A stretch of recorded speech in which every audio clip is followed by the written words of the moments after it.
A ver. Vamos por acá. ¿Se está visualizando la pantalla, chicos? ¿Se está visualizando? Confirmen, por favor. Confírmenme, chicos, que se está visualizando la pantalla. Jóvenes. Sí, maestro, sí se ve. Sí se ve, sí se ve. Ya, excelente, excelente. Entonces vamos a trabajar de la mano con la práctica, ¿ya? Para avanzar un poquito más rápido. A ver. Acá estamos. Ejercicios propuestos. Y acá está el tema.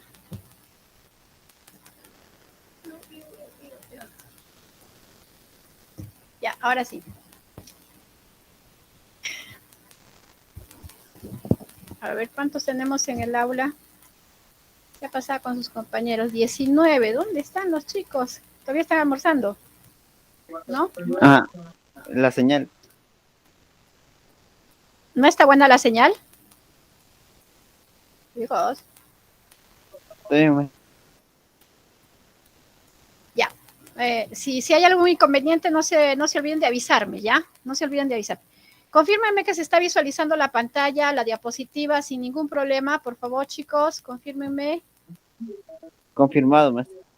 Excelente. Ya, entonces vamos a avanzar y vamos avanzando con la práctica a la vez.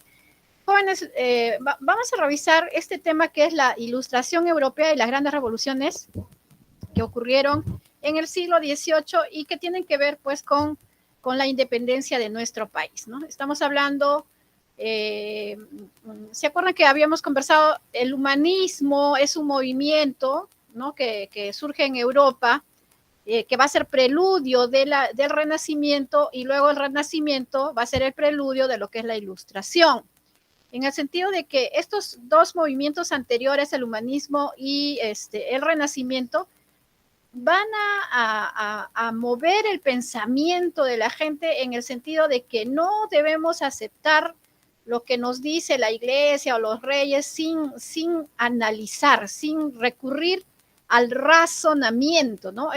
O sea, en estos tiempos estamos hablando de que todo tiene que pasar por la luz de la razón, ¿no? Por eso la ilustración pues tiene que ver con la palabra luz, ¿no? Con la palabra iluminar la mente humana, ¿de acuerdo? Entonces, este movimiento de la ilustración tiene un trasfondo económico también, ¿no? Siempre hemos dicho que la mayor parte de los cambios políticos en el país mejor dicho, en el mundo, tienen que ver con situaciones económicas, ¿no? Ya saben ustedes que se estaba operando a nivel económico, se estaba operando pues la revolución industrial, ¿no? Entonces, esta revolución industrial, ¿qué significó? Significó que los industriales tuvieran una mayor producción, o sea, tuvieran mayor cantidad de productos, y con ello la necesidad de ampliar las fronteras de dónde van a vender sus productos. Eso quiere decir que tuvieron que buscar nuevos mercados. Pero como en ese tiempo se hablaba de las colonias, y acuérdense en el caso del Perú, por ejemplo, Inglaterra no nos podía vender sus productos directamente. ¿Por qué? Porque existía el monopolio comercial, ¿no es cierto? Que quiere decir que las colonias españolas en América o en cualquier otra parte no podían comerciar con cualquier otra nación que no fuera España, ¿no es cierto? Y esto era pues una traba para el desarrollo económico industrial de Europa, de Inglaterra, Alemania y otros países que decidieron darse pues al tema de desarrollo industrial, ¿no? Entonces había necesidad de hacer cambios, ¿de acuerdo? Entonces, cuando esta ilustración logra generar nuevas ideas, la ilustración empieza con un pensamiento liberal, ¿ya? La ilustración empieza con un pensamiento liberal. Y hay un teórico de la economía, conocido como el padre de la economía política. ¿Quién es, jóvenes? El padre de la economía política, chicos. Adam Smith, padre de la economía moderna Así es. clásica. Así es, el padre de la economía moderna, el padre del liberalismo, el padre de la economía política, ¿no es cierto? Él es un pensador, pues, que ha organizado la ley de la oferta y la demanda, el liberalismo, el mercado es el que mueve los hilos del mundo, etcétera, etcétera. Todo eso, ¿no? Hoy en día ya no hablamos de liberalismo a ultranza, sino que lo hemos modificado un poquito, hemos hecho un cambio, porque hubo una crisis económica, o más de una crisis económica, pero la más fuerte, jóvenes, ha sido la de 1929, el famoso crash del 29, ¿no es cierto? Y ese crash del 29 trajo consigo, por ejemplo, una modificación en el liberalismo, y ahora hablamos del neoliberalismo. ¿Cuál es esa modificación? Básicamente es que el liberalismo decía, el liberalismo económico de Adam Smith, o sea, el original, decía que el Estado no debe intervenir de ninguna forma en los procesos económicos de las naciones. O sea, no debe ser proteccionista, no debe controlar el mercado, no debe regular los precios, por ejemplo, ¿no? El libre mercado es el mercado el que va a regular. ¿Cómo? A su teoría de la mano invisible se refería. Así es, la mano invisible, pues el mercado es la mano invisible que mueve los hilos de la economía, ¿no es cierto? Pero para 1929 hacia adelante hubo que hacer un cambio, ¿ya? Hubo que hacer un cambio en el sentido de que, ¿qué sucedió? Que los industriales habían ganado tanto dinero a costa de pagar miserias a los empleados, a los obreros, de tal manera que el pueblo se empobreció, ¿no es cierto? Entonces, ¿qué pasa si el pueblo está empobrecido? ¿Quién les va a comprar sus productos a los industriales?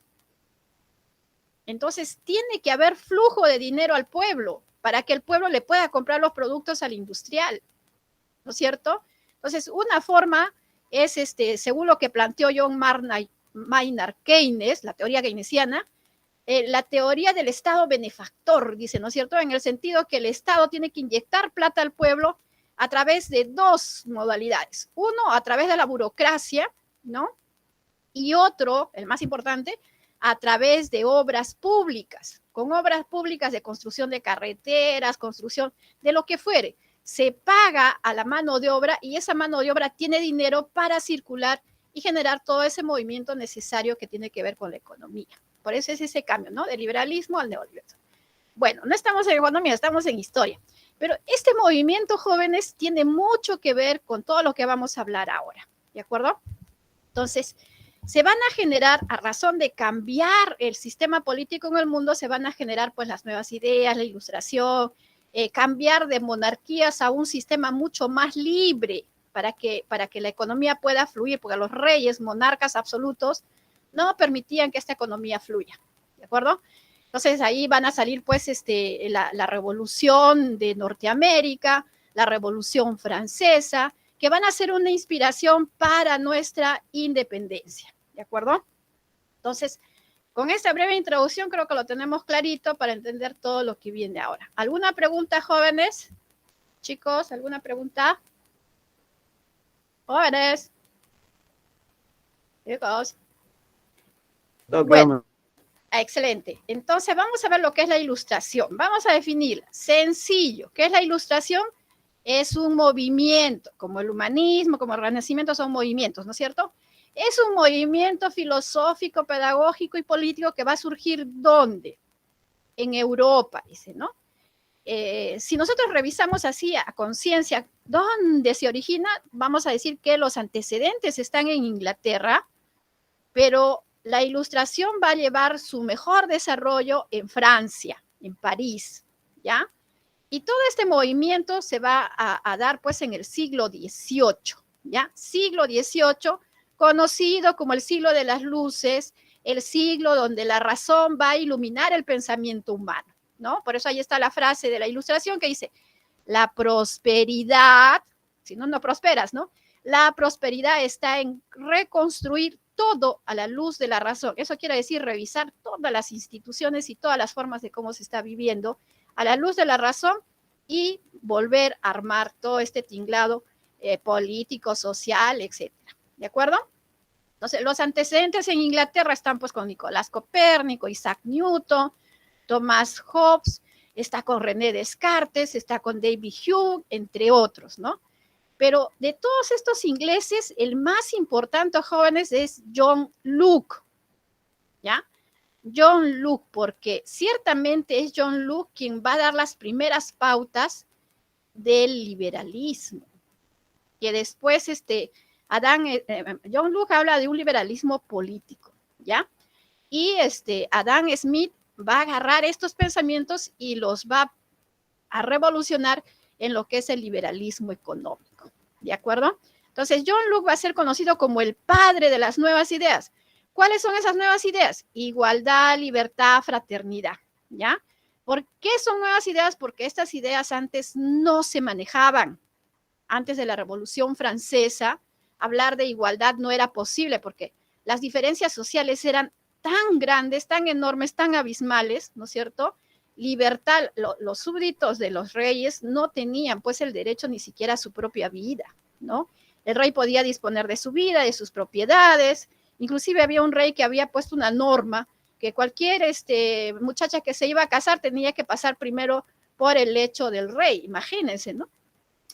Fraternidad, ¿por qué? Porque la gente estaba cansada de que estos reyesuelos o reyes importantes, como fuere, a cada rato estaban peleando, ¿no? Guerra para esto, guerra para el otro, algunas sin razón, otras sin razón. Y el pagano siempre era el pueblo, ¿no? Porque una guerra es costosa. Entonces, ¿qué hacían los reyes? Impuestos, que sea el pueblo que pague la guerra. ¿Y de dónde salen los soldados? Del pueblo. Entonces se iban los hijos a la guerra y se descuidaba la producción. Entonces, esto no convenía a nadie, ¿no es cierto? Las guerras nunca convienen, excepto a los que venden armas, ¿no? Obviamente.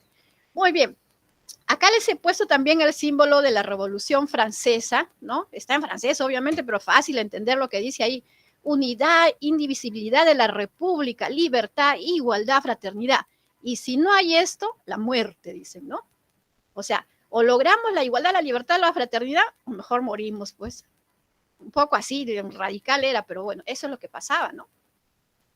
Ahora, en Francia se va a desarrollar el pensamiento ilustrado con mayor amplitud, ¿no? Y ahí tenemos a los famosos filósofos franceses, que no son los únicos, pero estos son los más importantes, ¿no?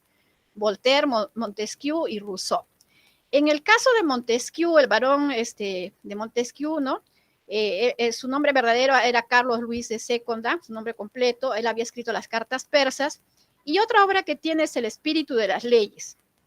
Esa obra, El espíritu de las leyes, nos habla pues de la separación de los poderes, ¿no? El legislativo, judicial, en el sentido de que la monarquía absoluta que concentra todos los poderes no es conveniente para el pueblo, ¿de acuerdo? Luego, Juan Jacobo Rousseau tiene obras como El Emilio, que es una obra en el campo educativo, donde dice pues que el ser humano nace bueno por naturaleza, y es la sociedad, la familia, los amigos, el ámbito donde se desarrolla el que lo corrompe y lo vuelve malo.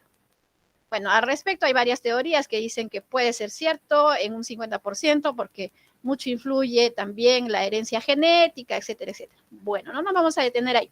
Nos vamos a detener, jóvenes, en el contrato social, ¿ya? En la obra de Rousseau, el contrato social, él nos habla de la teoría de la democracia, eso que nos hablaban los griegos, ¿no es cierto? Solón, Licurgo, el fundador de la democracia, el padre de la democracia, ¿no es cierto? Y esta teoría de la democracia dice que la soberanía no está pues en el derecho divino del poder, ¿ya? O sea, los reyes no están ahí porque son hijos de Dios, mentira, ellos son seres humanos comunes y corrientes como cualquiera de nosotros, ¿de acuerdo? Entonces, ¿dónde está el poder o la soberanía? La soberanía está en el pueblo, porque si nosotros revisamos la historia nos vamos a encontrar pues que en el Neolítico se fueron formando, ¿se acuerdan?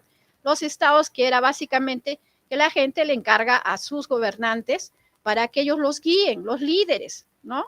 Y ya con el tiempo eso se va a ir trastocando, ya saben ustedes, pero llega un momento en que hay que develar pues las mentiras.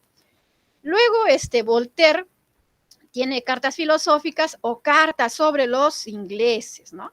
Francisco María Arouet, en esta carta sobre los ingleses, va a criticar el antiguo régimen, que es la monarquía absoluta, y va a hablar de la monarquía constitucional que se vive en Inglaterra. ¿Por qué? Porque los ingleses habían cambiado, jóvenes, de la monarquía absoluta a la monarquía constitucional, y esto quiere decir que el poder del rey está limitado por una constitución y por un parlamento, ¿de acuerdo? Por eso es constitucional. Y esto ha permitido que la monarquía inglesa no haya caído, pues hasta el día de hoy existe la monarquía inglesa y es una monarquía constitucional, ¿no es cierto? Entonces, Voltaire, que había nacido en Francia, pero había vivido mucho tiempo en Inglaterra, nos hablaba de esto en la carta sobre los ingleses, ¿no? Ahora, él trató de que muchas monarquías como Francia y otras en Europa cambiaran, pero no hacían caso, ¿no? Inclusive la francesa, ya saben ustedes, por no variar, terminaron perdiendo la cabeza los reyes, ¿no? Así, literal, ¿eh? Terminaron perdiendo la cabeza de la guillotina, ¿no? Vamos a ver a otros representantes de la Ilustración, los economistas. Ahí van a ver dos corrientes de economistas. Uno que son la escuela fisiócrata. Ahí está Francisco Quesnay, está Gournay y Turgot, ¿de acuerdo? Y en la escuela clásica, del que hemos hablado hace un momento, Adam Smith, ¿no es cierto? Adam Smith es un irlandés, parte de lo que es el gobierno británico. Él escribe, dentro de las investigaciones que hace bastante joven, una obra que se llama, es una investigación sobre la causa de la riqueza de las naciones, ¿no? Y él se pregunta, ¿qué hace que unas naciones sean más ricas y más poderosas que otras? ¿No? Y en sus investigaciones él saca unas conclusiones como, por ejemplo, que las naciones que han logrado acumular mayor cantidad de capital son las naciones que van a ser más poderosas y van a ser más ricas, obviamente, ¿no? Entonces, ahora, ¿cómo se logra acumular capital? Simple, ¿no? Ya ustedes saben, ¿cómo vamos a acumular capital? Hay que conseguir capital, no obviamente no robando ni asaltando, sino trabajando, ¿no es cierto? Por eso es que la causa de la riqueza de las naciones es la acumulación del capital a partir del trabajo. Y una vez que tú acumulas capital, obviamente para acumular capital tienes que ahorrar, ¿no es cierto? No se trata de que ganes, te mates trabajando de lunes a viernes y el sábado o domingo hagas feria lo que has ganado en la semana. No se trata de eso, ¿no? Hay que gastar una parte, pero hay que ahorrar otra parte. Entonces, y ese es el pensamiento que se va a imprimir en Inglaterra, ¿no? Trabajar, ahorrar e invertir, ¿ya? Trabajar, ahorrar e invertir, básico. Y eso también lo va a promover la reina Victoria. Y es la reina Victoria la que le va a imprimir ese sello importante a Inglaterra y que luego va a desarrollar pues la revolución industrial, ¿ya? ¿Alguna pregunta hasta aquí, jóvenes? Chicos. Bueno, seguimos. Los enciclopedistas, ¿qué cosa es la enciclopedia en primer lugar? La enciclopedia, jóvenes, es una obra monumental de 28 tomos que va a contener pues todos los conocimientos de la época, ¿ya? Todos los conocimientos de ese tiempo, incluidos los conocimientos que nos dejaron los griegos, los caldeo-asirios, etcétera, ¿ya? Es como decir, fue la internet de ese tiempo, conocido como el vehículo de la ilustración o el vehículo de las nuevas ideas también, porque ahí dentro de la enciclopedia estaban estas cosas que estamos hablando ahora, ¿de acuerdo? Ahora, ¿quiénes van a escribir esta enciclopedia? Varios científicos van a participar, tanto en ciencia, los que trabajan en arte, o sea, los sabios de la época van a participar para armar esta enciclopedia de 28 tomos, ¿de acuerdo? Pero los que van a dirigir todo esto van a ser dos personajes, Diderot y D'Alembert, ¿de acuerdo? Ahora, hay un grupo de reyes, ¿ya? Que dicen, sí, pues bueno, es la moda, la ilustración, todo el mundo se ilustra, todo el mundo estudia, se culturiza. Habían reyes jóvenes que inclusive no sabían ni leer ni escribir, ¿no? O sea, bastante incultos, no se preocupaban de culturizarse porque estaban acostumbrados a que todo les hagan otras personas, ¿no? Que escriban por ellos inclusive. Entonces, estos reyes absolutistas se van a preparar, se van a culturizar todo y van a hacer reformas, ¿ya? Dentro de sus gobiernos van a hacer reformas, pero son reformas que no satisfacen, ¿ya? Porque siguen siendo absolutistas y lo que la gente quiere es libertades, derechos, ¿no es cierto? Entonces no funcionan estas reformas que hacen los reyes. ¿Quiénes son estos reyes absolutistas o déspotas ilustrados? Son, pues, en el caso de Prusia, Federico II el Grande, en el caso de Austria, María Teresa y José II, en el caso de Rusia está Catalina la Grande, Y en el caso de la madre patria España, que dicen algunos que añoran pues esos tiempos, está el rey Carlos III, ¿ya? La imagen que ustedes ven ahí abajito es Carlos III, que si se dan cuenta se parece mucho al rey Juan Carlos de España, pues es descendiente de él, ¿no es cierto? Tienen un parecido impresionante. Muy bien. Hasta aquí alguna pregunta, porque vamos a pasar a la revolución industrial. ¿Alguna pregunta, jóvenes? Chicos, ¿alguna Todo pregunta? claro, maestra. Todo claro. Vamos a responder la número 1. Dice, Todo el siglo claro. XVIII, el siglo XVIII se caracterizó por el desarrollo y difusión de la Ilustración, movimiento intelectual que tuvo gran influencia en los cambios políticos y sociales de dicho periodo. Conocido con el nombre de, ¿con qué otro nombre se le conoció al siglo XVIII? El siglo de las luces, por el... Así es, el siglo de las luces, ¿no? Iluminación de la razón. John Locke, ¿con qué otro nombre se lo conoció a John Locke? Libertad, padre de la igualdad, ilustración. libertad, Padre de la igualdad, ilustración, maestra. fraternidad. La... ¿Qué cosa era libertad, igualdad, fraternidad? Fraternidad quiere decir que los pueblos debían tratarse como hermanos y dejar de estar en guerras, ¿no es cierto? Que las guerras le cuesta al pueblo, les cuesta impuestos. Las nuevas ideas, ¿no? Las nuevas ideas. Entonces, como las nuevas ideas salen de él es el padre, pues, de las nuevas ideas, ¿no? Y son estas nuevas ideas las que se enarbolan en todas las revoluciones que vamos a ver en el siglo XVIII, ¿ya? El padre de las nuevas ideas, John Locke. 3. Es una obra de Juan Jacobo Rousseau, en la que plantea que los seres humanos ceden algunos de sus derechos para poder vivir en sociedad, pero que el poder soberano le asiste. ¿Cómo se llama esa obra? Esa obra que se trae abajo la idea, pues, de que el poder de los reyes es porque ellos son hijos de Dios. El contrato ¿Cómo social. se llama? Así es, el contrato social, ¿no? El contrato social nos dice la soberanía, o sea, el poder es del pueblo, ¿no? Es del pueblo. 4. El despotismo ilustrado tuvo a monarcas absolutos. En el caso de España, ¿quién fue? Carlos III. Carlos III, Carlos III. No hizo los cambios necesarios. Queríamos pues una monarquía constitucional al inicio, ¿no? Como no lo hizo, ya mejor nos independizamos, pues. La revolución industrial ocurrida entre los siglos XVIII y XIX, que surgió en Inglaterra, no, todavía no hemos hecho eso, vamos acá. Revolución industrial. La palabra revolución, jóvenes, implica la palabra proceso y la palabra grandes transformaciones. Entonces, la revolución industrial es un proceso donde van a ocurrir grandes transformaciones, primero en la parte económica y luego en la parte social y finalmente en la parte política, ¿ya? ¿Dónde se va a dar esta revolución industrial? Se va a dar básicamente en Inglaterra, ¿ya? Empieza en Inglaterra, luego se difunde por Europa, es decir, por el hemisferio norte, ¿no es cierto? Y posteriormente va a llegar inclusive a Estados Unidos, ¿ya? Ahora, ¿gracias a qué se produce la revolución industrial? Gracias a una maquinita importante, un motor, se inventa una maquinita, ¿no? Motor no, máquina. ¿Qué es la máquina a vapor? Inventada por James Watt, ¿de acuerdo? La máquina a vapor se va a utilizar pues para generar una mayor producción en la minería, en la industria textil, en la siderurgia, etcétera, etcétera.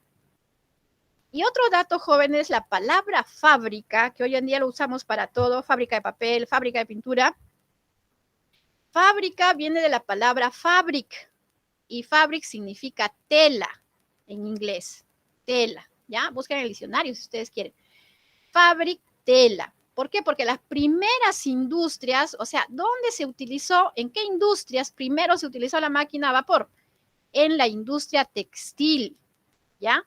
Porque Inglaterra, pues, era un país que tenía bastante producción de lana y algodón, que era producción propia, como también traída de sus colonias, ¿de acuerdo?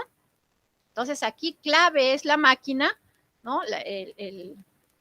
La máquina a vapor, ¿de acuerdo? Las causas de la revolución industrial no están en la separata, pero lo decimos así rapidito. Básicamente es el sistema político inglés, ¿no? Inglaterra había cambiado de una monarquía absoluta a una monarquía liberal o constitucional, que es lo mismo, con muy poca fricción, sin tener que pasar por una y otra revolución. Lo hizo bastante rápido, ¿de acuerdo? De tal manera que esta nación no estaba pues en conflicto interno, ¿no? Entonces, como todos están mirando a una sola dirección, se planifica, se proyecta y se avanza. Eso deberíamos hacer acá en el Perú. Hace rato nos hemos independizado, 200 años, y todavía no terminamos de unirnos, ¿no?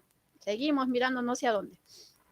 También la existencia de una burguesía en Inglaterra, que es donde se inicia pues la revolución industrial.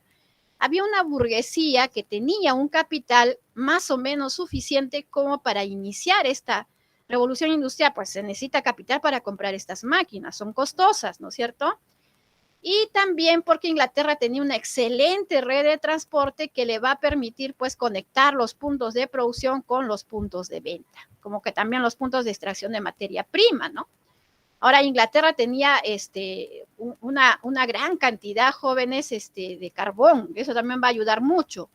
La revolución agrícola que se va a dar, donde también se van a colocar algunas máquinas, va a reemplazar la mano de obra campesina, y esta mano de obra campesina desplazada se va a ir a las ciudades a buscar trabajo. Entonces, los industriales felices porque esta mano de obra desplazada se va a ofrecer más barata, ¿no? Trabajadores para la industria. Está la mentalidad económica de Inglaterra, que ya les había dicho, trabajo, ahorro, inversión, ¿no? Y esto ya nos los había dicho, pues, Adam Smith, ¿no? Y la reina Victoria se va a encargar, Victoria I se va a encargar de darle fuerza a esto a la educación, ¿no? En el colegio, primaria, secundaria, en la universidad. Y es más, ella va a financiar muchos proyectos en las universidades que hay en Inglaterra, para que de las universidades salgan los inventos, los adelantos, los avances que se necesitan para la revolución industrial, ¿de acuerdo? Fuentes de energía, bastantes yacimientos de carbón, así que era el sitio propicio pues para haberse dado esta revolución, ¿ya? Y las materias primas que ya les había dicho. La primera revolución industrial, ahí está la maquinita que ustedes están viendo. El principio de esta máquina es el mismo que cuando ustedes ven cocer una olla con caldo en la cocina, ¿no es cierto? El fuego hace pues que el agua se convierta, parte del agua se convierta progresivamente en vapor, y eso va a generar una fuerza y va a impulsar la tapa de la olla, se mueve, suena, ¿no es cierto? Ya, igualito funciona pues el motor a vapor. Este motor a vapor, que tiene como principal elemento energético al carbón mineral, ¿ya? Se va a utilizar primero, como les decía, pues en la industria textil, y después en otras áreas, inclusive va a ir a lo que es el transporte, ¿ya? El transporte. Ahí les estoy poniendo algunas máquinas. Jóvenes, James Watt va a patentar esta máquina, ¿ya? ¿Por qué le hace una innovación? Porque el primer motor a vapor en realidad lo inventó Newcomen, ¿ya? Pero Newcomen no le había puesto pues ese elemento que es el biela manivela, que hizo que este motor sí fuese efectivo, ¿ya? Entonces James Watt sí le va a poner ese elemento del biela manivela. Les voy a poner un videíto ahí para que ustedes en casa lo vean y entiendan eso del biela manivela y etcétera, ¿ya? Y esto es lo que va a hacer pues que esta máquina con James Watt sí funcione bien, ¿de acuerdo? Ahí está la máquina, la de James Watt en el museo en Londres, ¿no? Patentada en 1769 a partir del invento de Newcomen. Y acá está pues el telar mecánico patentado por Edmund Carroll en 1785, que es el uso también del motor, de la máquina a vapor en lo que es el telar mecánico. Y a esto se le une otro invento que es la lanzadera volante, que la inventa John Kay. En ese videito también van a entender cómo funciona la lanzadera volante con este telar mecánico, ¿ya? En ese videito. Ahora, este motor también va a servir pues para dar la revolución del transporte, ¿no? Revolución del transporte en el sentido de que esta máquina a vapor se va a utilizar para construir pues las locomotoras. Se construyen las locomotoras, ferrocarriles o trenes, ¿no? había disposición de hierro también, que era muy importante, y también se hacen los barcos, ¿no? O sea, un transporte por tierra, los ferrocarriles, transporte por mar o océano, el barco a vapor, ¿de acuerdo? Entonces, ¿cómo era el transporte antes de esto? Ya saben ustedes, por carretera, en carromatos, las personas en diligencias, era costosísimo y demoroso, ¿no? Y por mar se hacía en barcos, pero en barcos impulsados por velas. O sea, el barco dependía del aire o del viento, mejor dicho, y si no había viento, pues el viaje era lento, ¿no es cierto? Pero con la máquina a vapor, el barco a vapor, independientemente del viento, va a avanzar mucho más rápido, ¿no? Entonces ahí les pongo algunos datitos. Se hizo, jóvenes, el vehículo o automóvil a vapor, funcionó, pero no era práctico, ¿ya? ¿Por qué no era práctico? Porque se necesita pues una caldera, se necesita un depósito de carbón, un depósito de agua y estar alimentando constantemente la caldera con el carbón y donde está hirviendo el agua también se necesita llenar de agua. O sea, complicadísimo, ¿no? Fácil en la locomotora, se puede llevar, son grandes, lo mismo en el barco, pero en el automóvil no funcionó mucho. Ahora, esta revolución del transporte, jóvenes, se ha puesto el mapita también acá de cuando se abre el canal de Suez, y esto va a funcionar mucho más todavía con los barcos a vapores porque se va a hacer pues el movimiento comercial del Océano Índico al mar Mediterráneo, ¿no? Se va a hacer fabuloso el canal de Suez, así como el canal de Panamá que tenemos acá en América, ¿no? ¿Qué más? Como consecuencias de la revolución industrial, jóvenes, está el crecimiento de las ciudades, el crecimiento de la población, porque aquí la población va a tener mejores condiciones de vida, eso es cierto, ¿ya? Mejores condiciones. A ver, ¿qué pasaba antes de la revolución industrial? Así, literalmente, jóvenes, en Europa había épocas donde la gente se moría de hambre, ¿ya?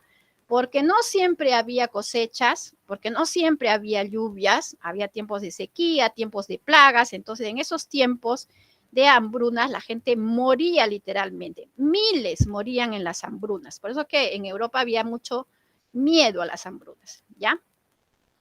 Entonces era muy común pues que la gente tuviera hartos hijos, ¿no? La gente tenía 10, 12 hijos, y de esos 10, 12 hijos a veces te quedaba uno o dos, ¿no?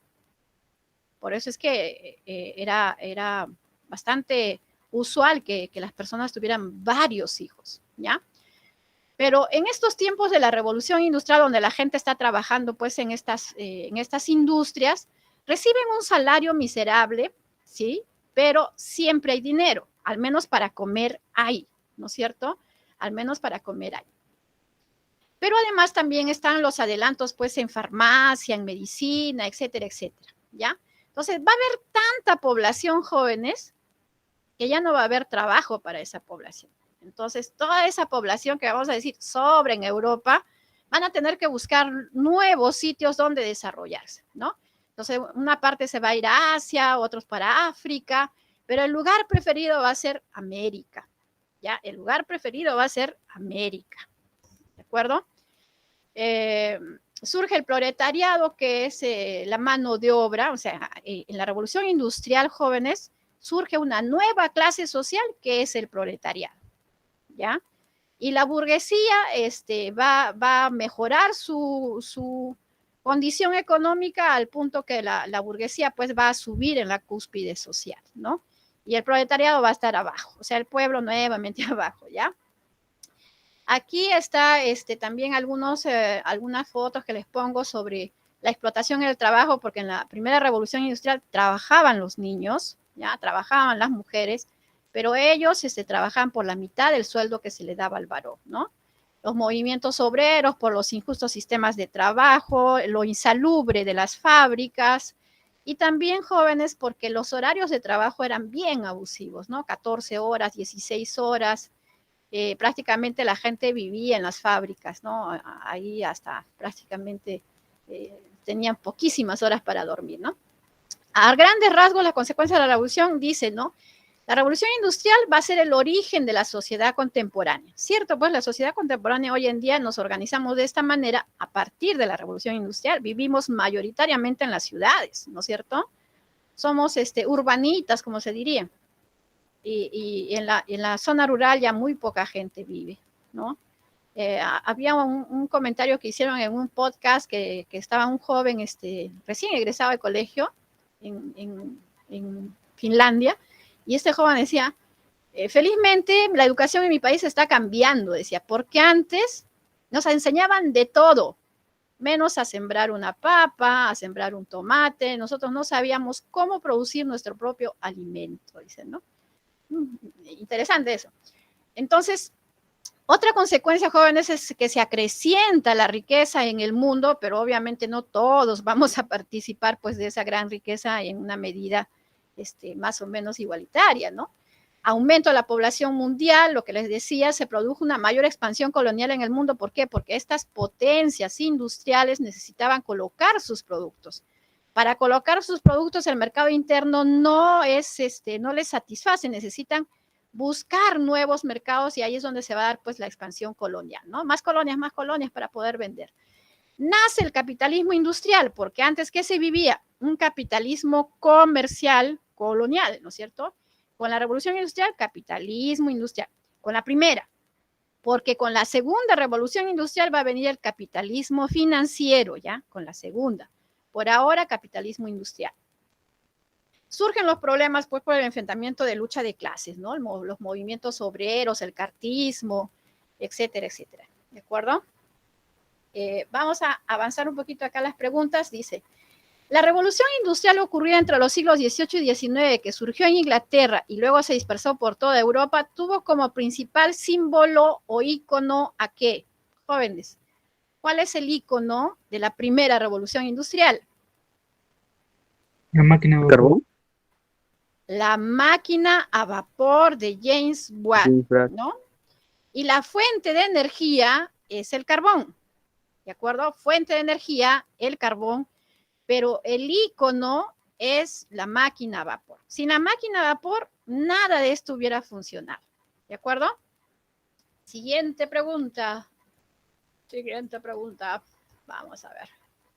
Determine el valor de verdad o falsedad. Determine el valor de verdad o falsedad de las siguientes expresiones, ¿ya? Aquí hay una expresión que es falsa, y es esta de acá, ¿ya? Dice, se impone el capitalismo financiero a consecuencia de la industrialización. No, porque acá no se está hablando sobre la primera revolución industrial. En la primera revolución industrial todavía no está el capitalismo financiero, recién para la segunda. ¿Ya? Recién para la segunda. Entonces, aquí la respuesta es la letra C, ¿ya? La letra C. Todo lo demás es verdura, como dicen ustedes. De las 13 colonias de Norteamérica, no hemos hecho eso ya. Vamos a hacer las 13 colonias. A ver, como habíamos dicho, la revolución industrial hizo que hubiera un acelerado crecimiento demográfico y esa gente que sobraba en Europa se vino a América. Una parte, ¿no es cierto? Una gran parte. Preferentemente buscaban irse a América del Norte, ¿no? Y nosotros podemos decir, por ejemplo, América del Norte, ya, que son estas colonias de aquí, van a ir irlandeses, finlandeses, franceses también, holandeses, van a estar ingleses, mayoritariamente Inglaterra va a ir para ahí, ya, mayoritariamente ingleses. Y para América del Sur, ya saben ustedes, a Brasil, a Argentina, por ejemplo, mayoritariamente van a ser italianos, ¿ya? Por eso es que en Argentina hay harto apellido italiano, como que también en Brasil. Y los griegos también va a haber una gran migración de griegos hacia Brasil, ¿ya? Hacia Perú muy poco, ¿ah? No llegaron por este lado porque hubieran tenido que dar tremenda vuelta, ¿no? Y los pasajes eran costosos, pues. Entonces, los que se van a colocar aquí en lo que le llamamos las 13 colonias de Norteamérica, ¿no? La primera colonia va a ser Virginia y la última es esta de acá, al final, Georgia o Georgia, ¿de acuerdo? Ahora, estos colonos, como ustedes han visto las películas de vaqueros, por ejemplo, los colonos que llegan ahí empiezan, como se dice, desde cero, ¿ya? Empiezan desde cero. Y ellos no es que agarran a los indígenas y los pongan a trabajar. No, no, no. Ellos mismos trabajaron su tierra, ¿no es cierto? Los primeros años de estas colonias, estamos hablando de décadas, no tuvieron apoyo del gobierno inglés. O sea, la corona británica no los ayudó mucho, que digamos. Tanto así que la gente se defendía sola, ¿no? A punta de pistolas. Acuérdense que las películas de vaqueros están ambientadas pues en los inicios de estas colonias, ¿ya? Pero cuando estas colonias consiguen avanzar, desarrollarse y sacarle muy buena producción a estas tierras, porque son bastante buenas, tienen bastante agua, ¿no? Ríos, lagos, ya quisiéramos nosotros tener toda esa cantidad de agua que tienen ellos por ahí. Ahí recién la corona británica va a mirar sus ojos a las colonias, ¿no? ¿Por qué? Porque Inglaterra estaba enfrascada en una guerra que se llamó pues la Guerra de los 7 años con Francia, ¿de acuerdo? Entonces dice, necesitamos dinero para la guerra, ya hay que poner impuestos a los colonos, dice, ¿no? Y comienzan a poner impuesto al papel timbrado, impuesto al té. Ya saben que en Inglaterra es la hora del té a las 5 de la tarde, todo el mundo toma té, entonces la venta del té es un producto interesante ahí, ¿no es cierto? Entonces los colonos dicen, ay, qué chistosos estos, así, el desarrollo que tenemos nos ha costado a nosotros y ahora quieren llevarse así fácil el dinero. Dicen, no, no, no, se molestan porque a cada rato les aumentan los impuestos para librar una guerra donde ellos no tienen nada que ver, ¿no? Lejos, ni siquiera son parte de ese territorio donde está la guerra. Entonces, se van a disfrazar los colonos como pieles rojas y van a agarrar las embarcaciones, van a tirar pues todo el té al agua, ¿no? Como medida de protesta. Eso es lo que se va a llamar el motín del té. Y eso va a ser en el año 1773, ¿de acuerdo? Al año siguiente van a llevar a cabo el primer Congreso de Filadelfia en 1774, donde los representantes de las 13 colonias van a decidir ir por la independencia. Esto quiere decir que le van a declarar la guerra a Inglaterra, y en esa misma reunión también van a decidir elaborar la Declaración de la Independencia, ¿ya?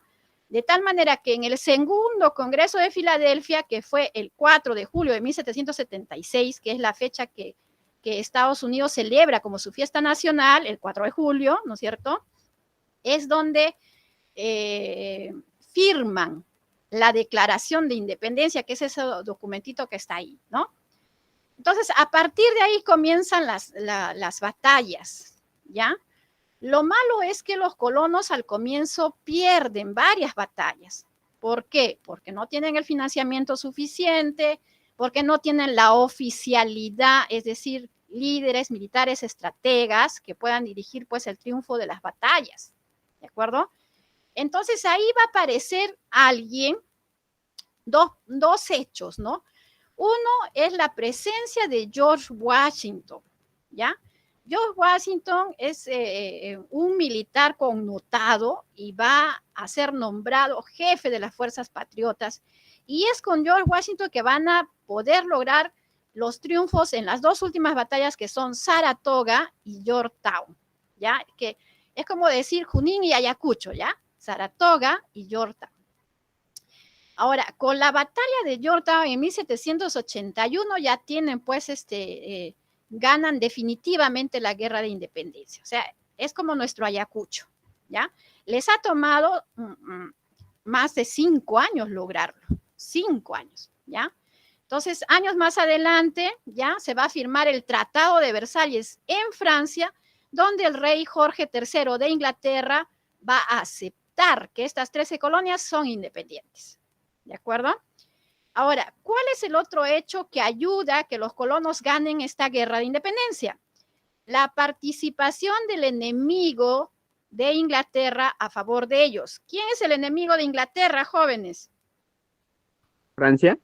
Francia, ¿no? Francia. Entonces, los franceses van a apoyar a los colonos, le van a dar financiamiento, armas, oficialidad también, ¿ya?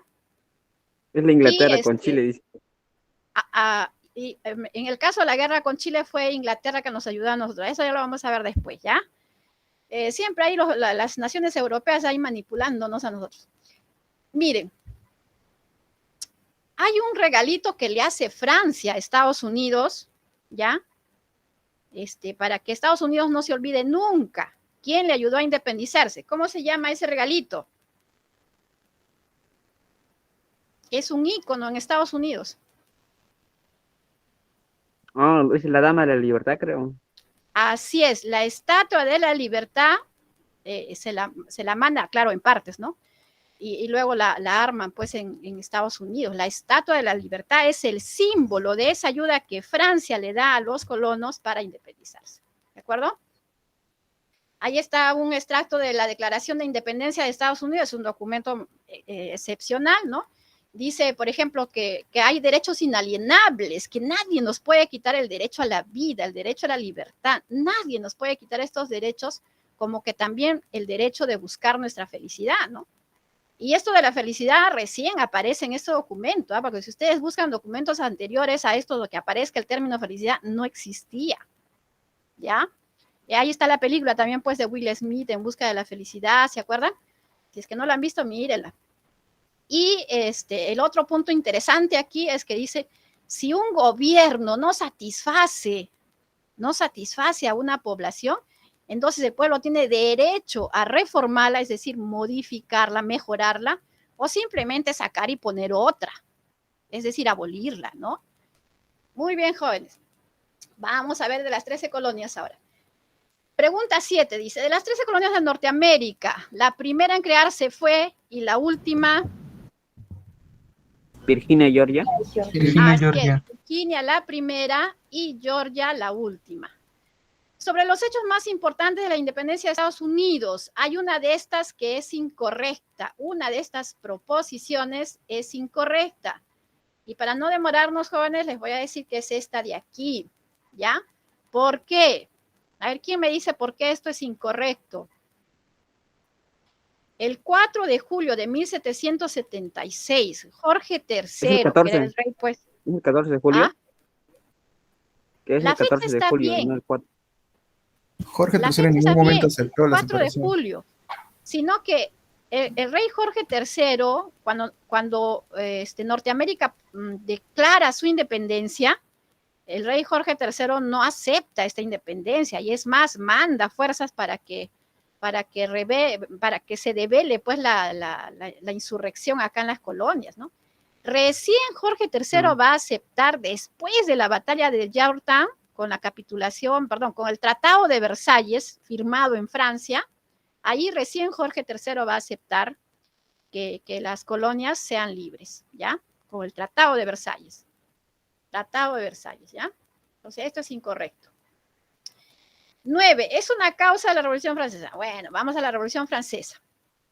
La Revolución Francesa, jóvenes, hemos hablado de que la ilustración y las nuevas ideas se van a desarrollar en Francia, pero no es en Francia donde se van a aplicar, ¿no? La primera aplicación de las ideas de la ilustración o las nuevas ideas, libertad, igualdad, ¿no? Eso se va a hacer en Estados Unidos. Y la segunda aplicación recién va a venir en Francia, ¿no? Y esto va a empezar pues con un hecho archiconocido, que es la toma de la Bastilla el 14 de julio de 1789, que marca el cambio de la edad moderna a la edad contemporánea, porque ciertamente a partir de esta época en Europa se empiezan a hacer los cambios de monarquías hacia estados nacionales. Claro que no fue de la noche a la mañana, tomó tiempo. La propia Francia, por ejemplo, cuando hace esta revolución, no es que ya hizo la revolución y al día siguiente ya no hay más monarquía absoluta, no. Va a haber etapas donde la monarquía va a volver a entrar como constitucional y después se va a volver absoluta y nuevamente el pueblo, y así como 50 años van a estar luchando, ¿ya? Entre monarquía absoluta, monarquía constitucional y estados generales hasta que por fin los estados generales triunfan, ¿de acuerdo? Mejor dicho, el Estado Nacional, Estado Nacional. Ahora, ¿por qué se da la Revolución Francesa? Porque todos estos, en este mapita, están viendo ustedes a los monarcas absolutos, ¿no? Y se hablaba inclusive del despotismo de estos monarcas. Eran monarcas absolutos y déspotas, ¿ya? ¿Por qué? Porque mientras el pueblo se moría de hambre cuando había hambruna, sequía, y la nobleza, el rey, seguía cobrando impuestos. No les importaba si te estás muriendo de hambre, no importa, ¿ya? y ellos vivían bien. En el caso acá pues María Antonieta, conocida como Madame Déficit, ¿no? ¿Quién era María Antonieta? Era una princesa de Austria, no podían casarse entre hermanos, tenían que venir princesas de otros reinos. Luis XVI no tenía mucho carácter. María Antonieta era pues engreída, caprichosa, frívola y le gustaban las fiestas. Se gastaba todo, pues el presupuesto, por eso le decía Madame Déficit, sedas, oros, joyas, diamantes, banquetes, mientras el pueblo moría de hambre. Eso no era justo, ¿no es cierto? Y tanto es así, por ejemplo, que es conocido pues que lo van a decapitar a Luis XVI y la van a decapitar a la Madame Déficit, ¿no? Robespierre, que es el mayor decapitador, ¿ya? Se dice que llegó a decapitar alrededor de 20.000 a 30.000 personas en la revolución, ¿ya? Pero no pues en un solo día, obviamente, en unos cuantos añitos, ¿no? Y como dice, toda la revolución se come a sus padres. Robespierre también va a ser decapitado, porque la gente dice, ya basta de tanta decapitación, ya decapítenlo al decapitador, ¿no? Y Robespierre también cae en la guillotina, ¿ya? Acá les estoy poniendo un esquemita de las fases de la Revolución Francesa, ¿no? Está pues la etapa monárquica, la etapa republicana. En la etapa de la monarquía están los estados generales, ¿ya? Está la Asamblea Nacional, y en la etapa de la República está la Convención Girondina y la Convención Jacobina. ¿Qué cosa es eso de girondino y jacobino?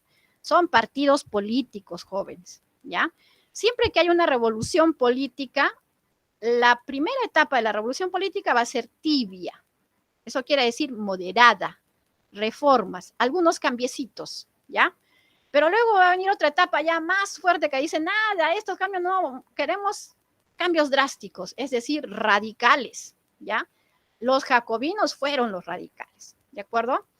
Y es en los jacobinos donde está, pues, Robespierre, ¿ya? La Convención Nacional, por ejemplo, se va a dar ahí, y Robespierre va a ser, pues, el que va a decapitar a un montón de personas, ¿no? Dicen que Robespierre, cuando encontraba que un batallón, por ejemplo, un batallón integrado por 1.000 soldados no estaban de acuerdo con él, simplemente mandaba a decapitar a todo el batallón, imagínense. Por eso es que hubieron miles de decapitados, ¿no? Qué terrible. Fue la época del terror, pues. Muy bien, luego viene otra época que es el directorio, ¿no? Y otra época donde Napoleón, que se nombra cónsul y luego se nombra emperador, ¿no? Imagínense, empieza en contra de la monarquía absoluta Napoleón y termina siendo un monarca absoluto también él.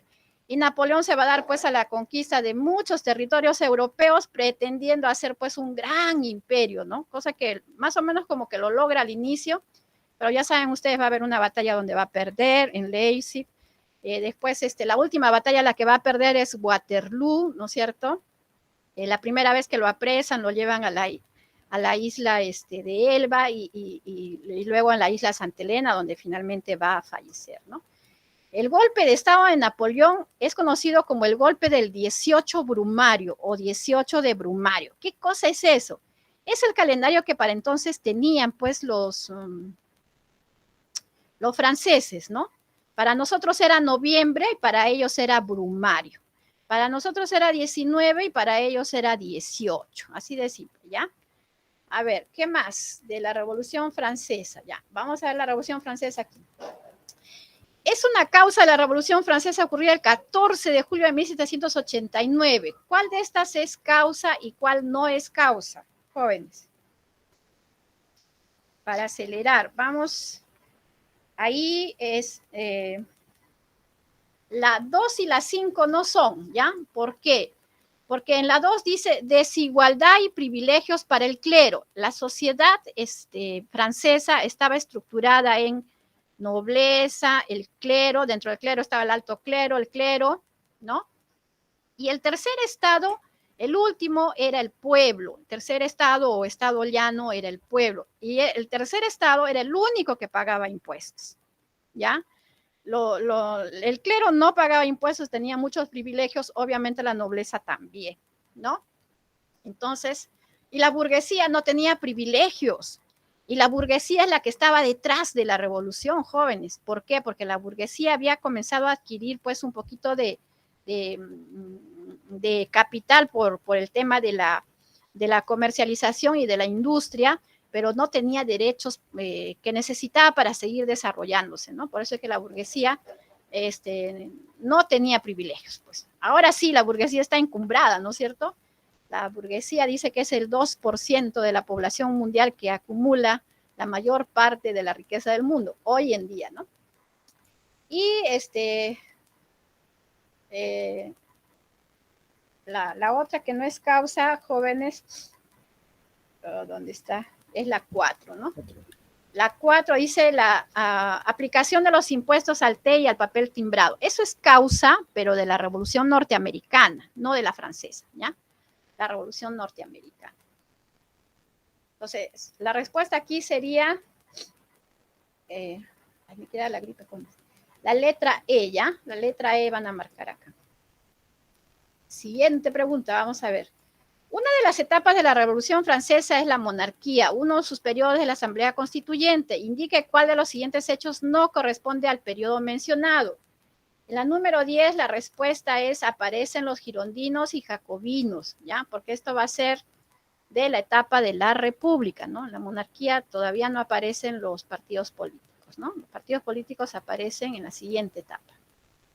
Periodo de la República dentro de la Revolución Francesa, conocido como la época del terror, con Robespierre ahí. ¿Cómo se llama? Convención Nacional, ¿ya? En la Convención Nacional está Robespierre, esa es la época del terror, donde se decapitan a miles de personas. Durante la Asamblea Legislativa, en la etapa monárquica de la Revolución Francesa, aparecen los partidos políticos, ¿ya? ¿Quiénes eran los moderados y quiénes eran los radicales? La de Girondinos y jacobinos. No escucho bien, jóvenes. Los Girondinos girondinos, y los jacobinos. así es.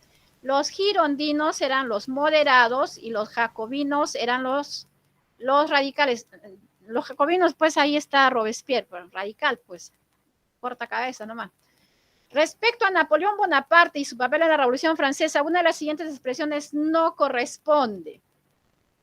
Acá dice triunfó en la batalla de Leipzig. Falso, ahí lo derrotaron más bien, ¿no? Todo lo demás sí es cierto. 14. Es una consecuencia de la Revolución Francesa que influyó en la elaboración de las constituciones del mundo actual. Eso está en la diapositiva. La declaración Así es, la Declaración de los Derechos del Hombre y del Ciudadano. Acá está, ¿no? La Declaración de los Derechos del Hombre y del Ciudadano es como decir, pues, los derechos de la persona y del ciudadano. Ustedes saben, uno es persona desde que nace hasta que muere y es ciudadano desde que cumple la mayoría de edad hasta que muere, ¿no? O sea, a partir de la mayoría de edad tú tienes dos categorías, persona y ciudadano. Ahora, en este documento, en esta declaración que hacen los franceses, bastante bien hecha, muy sesuda, tienen pues esos derechos que nos asisten y que nadie pues nos lo puede quitar, ¿no es cierto? Y va a servir de inspiración pues a las constituciones, inclusive la nuestra está inspirada también en esta Declaración de los Derechos del Hombre y del Ciudadano, ¿ya? Ese es un documento clave de la Revolución Francesa, ¿ya? Señale la expresión, ya, este es el siguiente etapa, vamos a ver. Ahora, Napoleón, jóvenes, Napoleón en su conquista pues de Europa, va a tener un problema con Francia, con Inglaterra, otra vez los franceses y los ingleses en sus disputas, ¿no? Entonces, ¿qué hace Napoleón? Napoleón dice, no voy a permitir que los ingleses vengan con sus mercancías a Europa, ¿no? Entonces cierra todos los puertos para que no ingresen cierra los puertos a los ingleses para que no ingresen los productos ingleses a Europa. Pero hay un país que no le hace caso, una nación que no le hace caso, que es Portugal, ¿ya? Portugal. Ya saben ustedes, la península ibérica, un pedacito es Portugal y el resto es España, ¿no? El resto de la península ibérica. Y al ladito está, pues, Francia. Entonces, Francia, para poder invadir Portugal, necesita pasar por los territorios de España. Entonces, ¿qué hace Napoleón? Lo engaña al rey de España y le dice, vamos a firmar un pacto, ustedes me van a ayudar para irnos en contra de Portugal. Como sabe que los españoles y los portugueses también se tienen cólera, se aprovecha de ello, logra pues que el rey le dé permiso y hasta ayuda, ¿no? Napoleón consigue su objetivo, toma Portugal y luego dice, ahora tomó España y se agarró España, ¿no? Fácil nomás porque ya habían penetrado todas las fuerzas, pues. Ahora, antes de que suceda esta situación, el rey abdica y le pasa el trono a su hijo Fernando VII, ¿ya? El que están viendo ustedes en la imagen. Pero Fernando VII no logra gobernar porque Napoleón lo toma preso y se lo lleva a París. Entonces, en España, ¿quién va a quedar? El hermano de Napoleón, José Bonaparte, más conocido como Pepe Botellas, ya sabrán por qué. Entonces, este Pepe Botella, por el vicio que tenía, no hace un buen gobierno de España y las colonias pues quedan bastante descuidadas, ¿no? Entonces, ¿qué va a pasar en las colonias de España en América del Sur? Como dice el dicho, cuando el gato no está, los ratones hacen fiesta, ¿de acuerdo? Entonces, acá dicen, algunas colonias dicen, ¿no? No vamos a permitir que un virrey de Francia venga a gobernarnos. Pues vamos a ser fieles con la madre patria España, dicen, ¿no es cierto? Entonces ahí en 1809 se van a formar las juntas de gobierno fidelistas, ¿ya? Quito, La Paz, Chuquisaca. 1809 los fidelistas, ¿ya? Pero como no se soluciona el problema de España, entonces los otros virreinatos van a decir, mejor creamos una junta de gobierno y nos separamos, aprovechemos el momento, dicen, ¿no? Entonces se van a formar en 1810 las juntas de gobierno separatistas, ¿de acuerdo? Que son Santa Fe de Bogotá, Caracas y Buenos Aires, Santiago también. Si ustedes ven en el mapa, en el Perú no hay. ¿Por qué no hay junta de gobierno en Perú? Porque las fuerzas realistas aquí en el Virreinato del Perú, que era el virreinato más importante de Sudamérica, son muy fuertes, difíciles de vencer, ¿ya?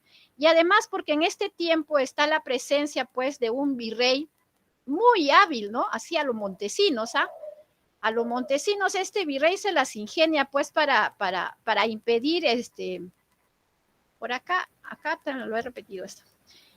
Miren, ese virrey, ahí está en la imagen, es el virrey Abascal que va a gobernar la colonia peruana desde 1806 hasta 1816 y que coincide pues con los movimientos separatistas, con las rebeliones criollas de Cela, etcétera, etcétera. Este señor, este virrey, va a reprimir todos esos movimientos, ¿no es cierto? Porque él tiene una red de espionaje en todo el virreinato y en varios virreinatos también de Sudamérica que rapidito nomás le pasaban la voz donde están generándose pues focos sediciosos, ¿de acuerdo? A ver, ¿dónde nos habíamos quedado? Por aquí. Ya.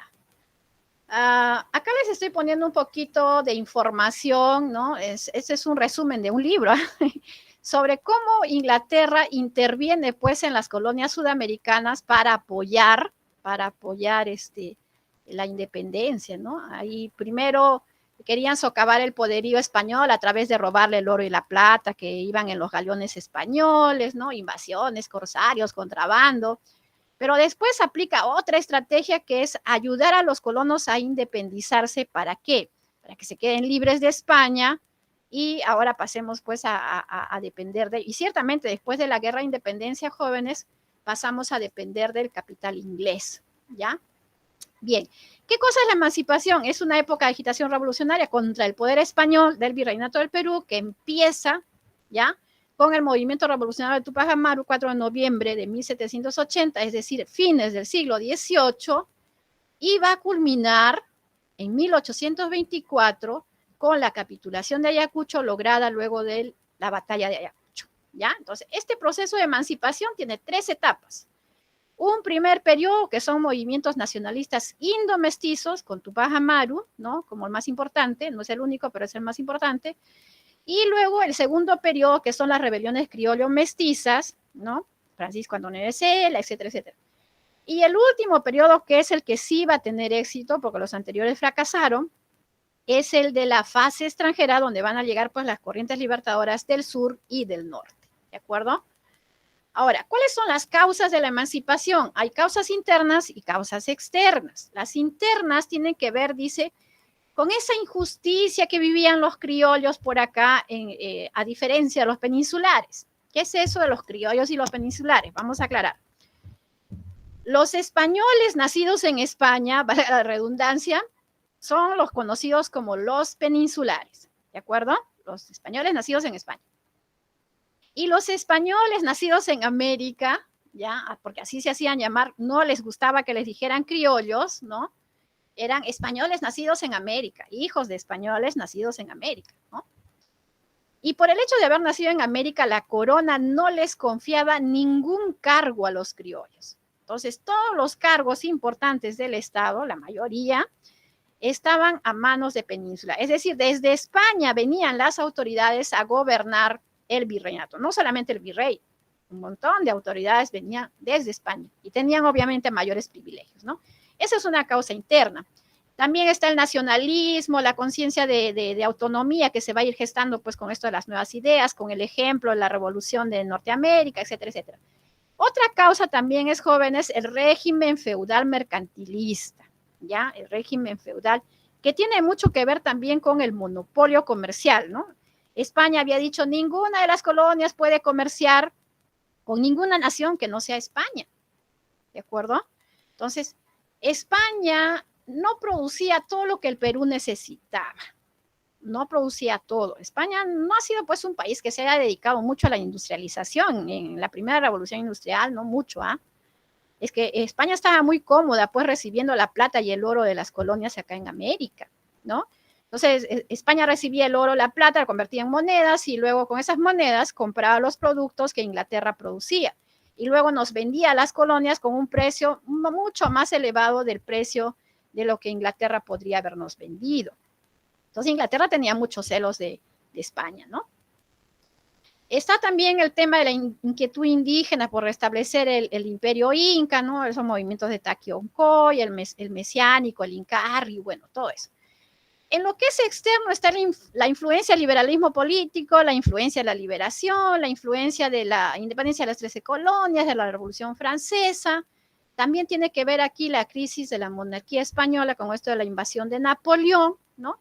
La formación de las juntas de gobierno que se hacen, pues, no en Perú, sino en todas las demás, todos los demás virreinatos aquí en Sudamérica, y obviamente el apoyo político-militar de Inglaterra. ¿De acuerdo? Esas son las causas externas. Listo. Precursores continentales. ¿Qué cosa es eso, los precursores?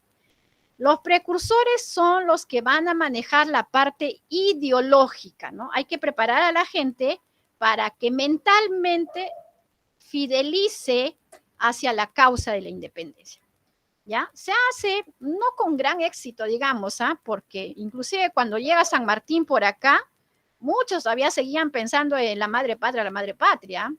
Costó, pero al menos algo se hizo. Juan Pablo Vizcarra Guzmán es uno de los precursores continentales, igual que Francisco Miranda, Antonio Nariño. Vizcarra Guzmán es peruano, nació en Arequipa, Pampacolca, ¿ya? Francisco de Miranda nació en Caracas, lo que hoy día es Venezuela, y Antonio Nariño nació en Bogotá, lo que hoy día es Colombia, ¿ya? Antes se llamaba la Gran Colombia eso.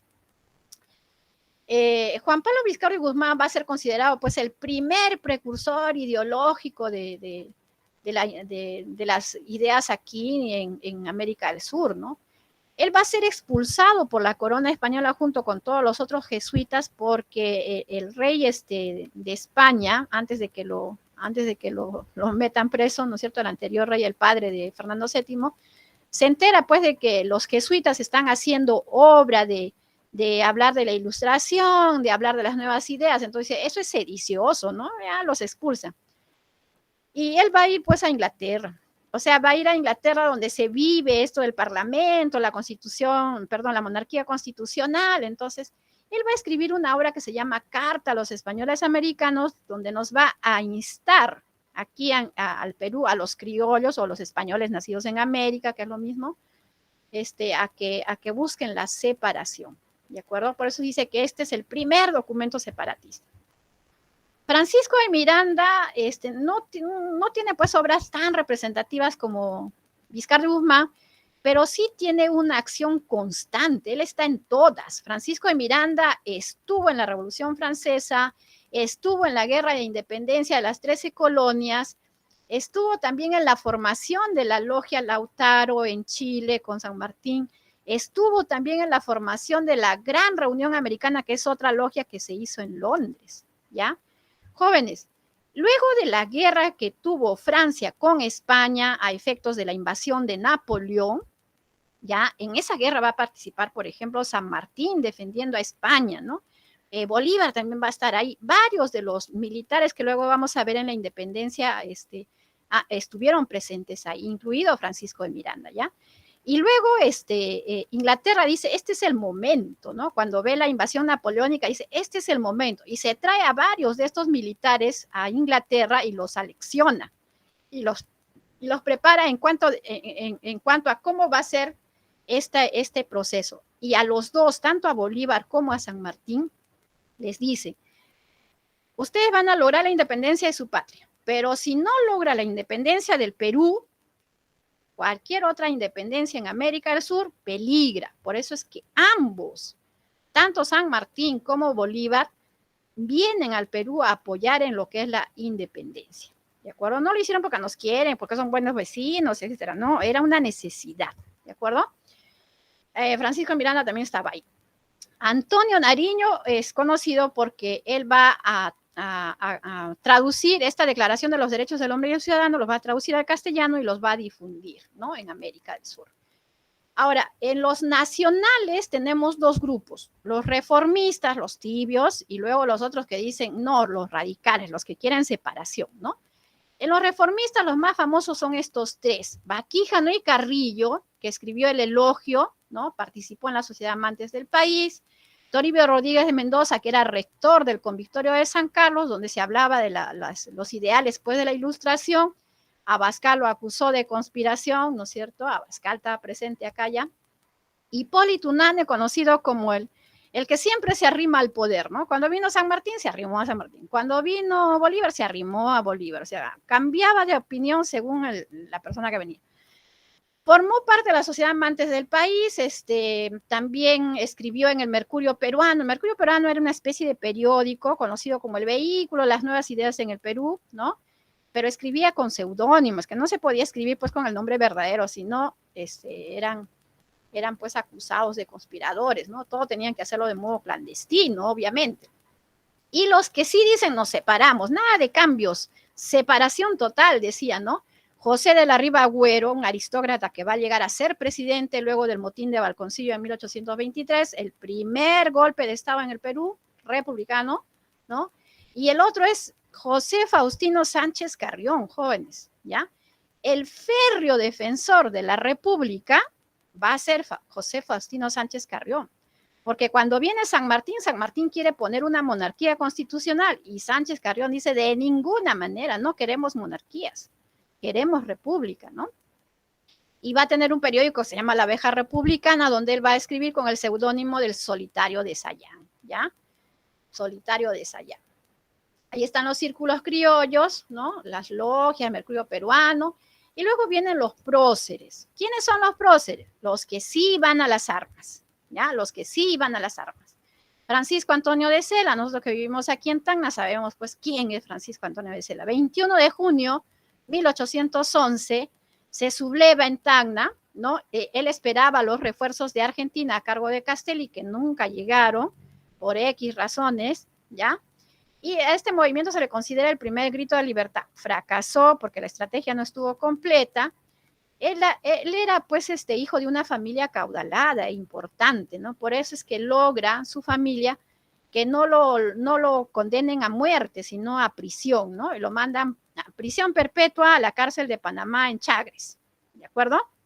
Chagres, Panamá. Y luego la familia consigue que Francisco Antonio de Sela le quiten la pena de cadena perpetua por 10 años de prisión, ¿ya? 10 años de prisión. Y ustedes dirán, ¿salió de la cárcel? No, porque antes de cumplir los 10 años muere. ¿Cuándo muere? En 1821, el mismo año que nosotros proclamamos la independencia, Francisco Antonio de Sela estaba muriendo en Chagres, Panamá, ¿ya? En la cárcel. El otro movimiento independentista o rebelión fue la de Juan José Crespo Castillo, al año siguiente, 1812, en Huánuco, ¿ya? Fueron derrotados por José González Prada y todos fueron fusilados, ¿de acuerdo? Siguiente movimiento, otra vez en Tacna, segundo grito de libertad, Enrique Pallardelli, en 1813. También él tenía que recibir apoyo de Argentina con Belgrano. No llegó nuevamente. Él va a ser derrotado pues en la batalla de Camiara, ahí, sí conocen Camiara, ¿no? Por ahí, por esa zona, se libra un enfrentamiento y va a ser derrotado. Y al final también va a ser fusilado, ¿no? Luego está la rebelión de los hermanos Angulo. Esta rebelión, la de 1814, jóvenes, va a durar un poquito más y va a tener más fuerza y un poquito más de éxito, ¿ya? A ellos, a los hermanos Angulo, se les va a sumar Mateo Pumacahua. Mateo Pumacahua era un indígena descendiente de la nobleza indígena que tenía pues algunos privilegios de la corona española, por eso es que va a pelear contra Tupac Amaru, pero con el tiempo le quitan los privilegios y él se molesta, pues despechado, dice, mejor me voy al bando de los patriotas en contra de la corona española, ¿no es cierto? Ya acá participa viejito, ya 60 años, ¿ya? Y el otro despechado era Mariano Melgar, nuestro poeta arequipeño, ¿no? ¿Por qué estaba despechado? Porque su musa inspiradora, Silvia, la aristócrata arequipeña, lo rechaza. Entonces él se une pues a la causa esta de la independencia. Pero, a ver, se habían formado 3 frentes de batalla acá, ¿no? El de Alto Perú, el de Arequipa y el de Huamanga. Los realistas comienzan a retomar el territorio a partir de Puno, a partir de la victoria que tuvieron en Humachiri, ¿no? Entonces, a partir de ahí retoman, recuperan todo el territorio que había sido ganado, pues, en esta rebelión de los hermanos Angulo, y al final todos van a ser fusilados, todos, ¿ya? Mateo Pumacahua, el viejito, fusilado, el enamorado, fusilado también, todos fusilados acá, ¿no? Y ya hemos dicho pues que el que estuvo detrás de todo eso fue Abascal, ¿no? Ahora, vamos a ver, preguntas, dice, señales sobre la expresión de las causas internas en el proceso de emancipación. La expresión sobre las causas internas. ¿Cuál de estas es una causa interna, jóvenes? Monopolio comercial de El España. monopolio comercial y el régimen feudal es interno, todo lo demás es externo, ¿no? 16. La rebelión de Tupac Amaru se dio ¿en qué periodo? Y la de Pallardelli, ¿en qué periodo, jóvenes? Tupac Amaru, segundo. En el primer periodo. Primer periodo. Y Pallardelli en el segundo periodo. Así es, muy bien. Primer periodo, Tupac Amaru y Pallardelli en el segundo periodo. Las rebeliones sino-mestizas como la de Tupac Amaru fueron derrotadas ¿por quién? Y las criollas mestizas como la de Francisco Antonio de Sela fueron vencidas ¿por quién? Jóvenes, ¿cómo se llamaba ese virrey que se las sabía todas?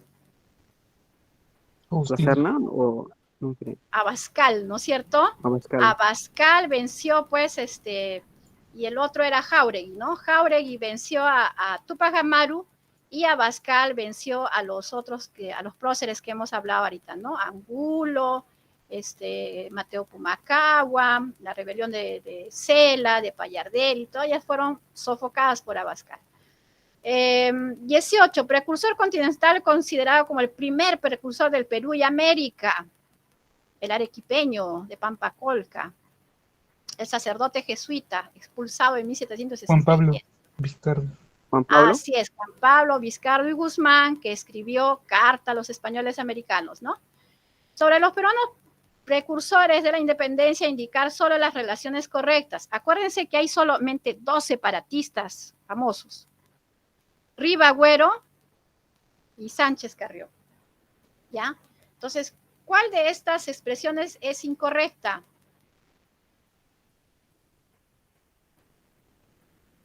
José Faustino Sánchez Carrión es separatista. Toribio Rodríguez de Mendoza, no, no es separatista, es reformista, ¿no es cierto? Y de la Ribagüero no es reformista, sino separatista. Entonces, tenemos la 1, la 2 y la 4. ¿Ya? En la 19, entonces, la respuesta es la letra B de bueno, ¿ya? B de bueno. 19, vamos a la 20. A esto no les he explicado. Fray Calixto San José Tupac Inca fue un mestizo nacido en Tarma, Tarma queda en Junín, ¿no es cierto? Perteneció a la orden religiosa franciscana y es considerado el primer precursor reformista. Ya es considerado el primer precursor reformista. Él va a redactar en 1748, anterior a casi todo lo que hemos hablado de los precursores, ¿no? Un memorial donde va a acusar, pues, de cómo los españoles, ya, abusan de los indígenas, ¿ya? Es decir, los corregidores abusan de los indígenas, ¿no? Es anterior a Tupac Amaru, inclusive. Y este documento se llama Exclamación Reivindicacionista, ¿ya? Exclamación Reivindicacionista. Y sí, ciertamente, la corona española hace un poquito de caso a estos pedidos, ¿ah? Hace un poquito de caso. Igual como hizo en el caso de Tupac Amaru, ¿no? Tupac Amaru, ¿qué pedía? Pedía que se supriman los corregimientos porque los corregidores eran demasiado crueles. También pedía que se haga una audiencia en la sierra cerca de Cusco o Puno, ¿no? Porque había una sola audiencia en el Perú que era la de Lima. Entonces, adquirir justicia significaba ir a Lima. Y si no puedes ir a Lima, no hay justicia. Entonces, había que descentralizar un poco la justicia. Y sí hacen caso, se crea la audiencia del Cusco y se eliminan los corregimientos y se crean las intendencias. Eso va a pasar con Tupac Amaru II, ¿ya? A ver, la 21 dice, el Bacon de América, rector del Convictorio de San Carlos, Toribio Rodríguez de Mendoza, ¿ya? Convictorio de San Carlos, Toribio Rodríguez de Mendoza, sin dudarlo. El Mercurio Peruano, denominado como el Vehículo de las Nuevas Ideas, es un periódico fundado por ¿quién? Lo van a dirigir personajes como Hipólito Unanue, como Baquijano y Carrillo, ¿no? Pero el que funda este periódico es Vicente Morales Duárez, ¿ya? Vicente Morales Duárez. Precursor de la independencia, considerado como el primer precursor ideológico del Perú y América, escribió carta a los españoles americanos. Ya, sin lugar a dudas ahí, Juan Pablo Vizcarra y Guzmán, ¿no? Juan Pablo Vizcarra y Guzmán. Francisco Miranda fue un precursor ¿de qué tipo? Francisco Miranda no era peruano, era venezolano. Continental. Entonces era continental, ¿cierto? Así es. Y dice, participó, ¿y qué hizo? ¿Difundió qué obra? La carta a los españoles americanos. Así es, la que escribió Juan Pablo Vizcarra y Guzmán no pudo difundir su obra en América porque estaba exiliado, estaba en Inglaterra, ¿no? Entonces ahí Francisco Miranda va a agarrar el documento, lo trae desde Inglaterra, ¿no? Que está escrito en inglés, lo traduce al castellano y lo va a difundir, obviamente, clandestinamente, ¿no? Clandestinamente se difunde la Carta a los Españoles Americanos gracias a Francisco de Miranda, el que estaba en todas. 25. En 1808, España fue invadida por Napoleón, lo que provocó que se formen juntas de gobierno, ¿ya? Acuérdense, las juntas de gobierno fidelistas eran las de 1809 y las separatistas eran las de 1810. Entonces, ¿cuál es la relación incorrecta ahí? Junta de la Paz de 1809. Así es, la letra D de dedo, ¿no? 1809 no puede ser pues separatista, ese era fidelista, ¿ya? La rebelión indígena de Juan Santos Atahualpa se inició en 1742 en el Gran Pajonal de la Selva, Tarma, duró hasta 1756 durante el gobierno del virrey. Esto no lo hemos hecho. Antonio Manso de Velasco, ¿ya? Antonio Manso de Velasco. Tupac Amaru II, apresado por el corregidor y ejecutado por el visitador. ¿Cómo se llama el corregidor que lo apresó y cómo se llama el visitador que lo ejecutó? Los dos eran Antonios. El corregidor Arriaga y el visitador Areche. En la separata decía Arreche, no es Arreche, es Areche. No sé qué les ha pasado porque han escrito esa palabra, no me lo imagino. 28. Sobre las consecuencias de la rebelión de Tupac Amaru. Una de estas consecuencias no corresponde, y les acabo de hablar de eso, ¿no? ¿Cuál no corresponde? La supresión de las intendencias. Así es todo lo contrario. Lo que se suprime son los corregimientos y se crean las intendencias. Por eso es que cuando el Perú empieza como Perú independiente, empieza con los territorios de las intendencias hace poquito creadas, ¿no? Para ese entonces. Ordene cronológicamente las rebeliones criollas ocurridas en los años 1811 y 1814. ¿Cuál fue primero de estas cuatro? El primer grito de libertad. Francisco de Sela. Rebelión de Francisco Antonio de Sela. De Entonces, Sela, de Sela. La 2. Después fue la de Crespo y Castillo, ¿ya? Y entonces la respuesta es acá, ¿no? Y Payardelli, y al último, la de los hermanos Angulo, que ya fue el último intento, un intento bastante bueno, pero tampoco lo logramos. Don José de San Martín desembarcó en... Bueno, esto ya no lo hemos hecho todavía, vamos a hacerlo. Don José de San Martín dice, la primera tarea que tenía que hacer él era consolidar la independencia de Argentina y la independencia de Chile. Lo hace. La de Argentina con la batalla de San Lorenzo y la de Chile con la batalla de Maipú. De ahí tenía que formar un ejército, cruzar los Andes, luego de la batalla de Maipú, ¿no es cierto? Dirigirse al Perú. Dirigirse al Perú. En Chile lo tienen bien claro. Por tierra no se puede. Es muy difícil. Tendría que ser por mar. Entonces se hace por mar. Desembarco en Paracas, ¿ya? Desembarco en Paracas el 8 de septiembre de 1820 y lo primero que se hace es entrevistarse con el jefe de la plaza para pedir la rendición. Ese es el protocolo de guerra, ¿ya? Se reúnen entonces los representantes de San Martín con los representantes del virrey Joaquín de la Pezuela. Uno pide la rendición, el otro pide que se retiren, ninguno de los dos da su brazo a torcer, ¿ya? Pero como San Martín había llegado haciendo falsos desembarcos por aquí y por allá, claro que el firme era el de Paracas el 8 de septiembre, ¿ya? Y él baja el 11, él toca solo peruano el 11 de septiembre. Espera que baje toda la gente, las armas, ¿no? Y recién baja después él. Dice, se creó la idea de que San Martín venía pues con un enorme contingente militar y con muchos barcos, ¿no? Ya saben cómo funcionan los rumores. Y los realistas se asustaron, pues por eso es que dejaron Lima y se fueron a la sierra para esperar mejores momentos, ¿no? Entonces, así es que San Martín entra a Lima, no tan complicado, bastante sencillo, ¿no? Por eso que no hablamos pues de batallas con San Martín, ¿ya? Ahora, los realistas estaban en la sierra, se envía a Antonio de Arenales para que los combata, y se comienza, Álvarez de Arenales tiene que juntar gente, ¿no? Y va a juntar a las montoneras, pues, conformada por indígenas, mestizos. Esas montoneras son la base de la lucha de independencia, ¿ya? Luego viene el motín de Aznapuquio, porque los españoles dicen, Pezuela no está haciendo bien las cosas, estamos mal, mejor lo sacan y ponen a José de la Serna, que va a ser el último virrey del Perú, José de la Serna, ¿no? Nuevo virrey, nueva reunión, que es la conferencia de Punchauca, San Martín y la Serna.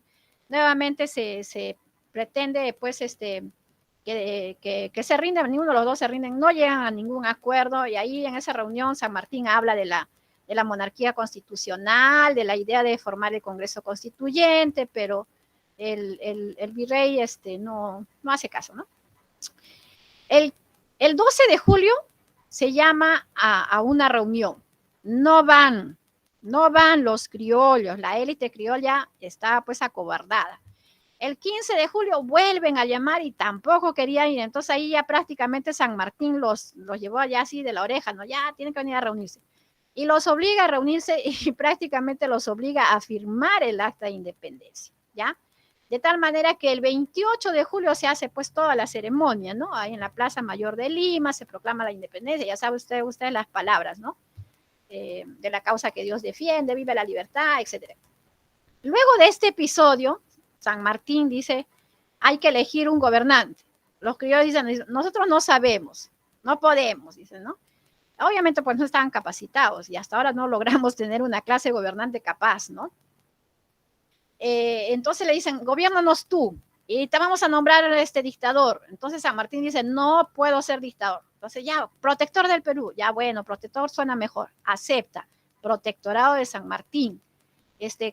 Casi un añito, ¿no es cierto? Cerca de un año estuvo este gobierno.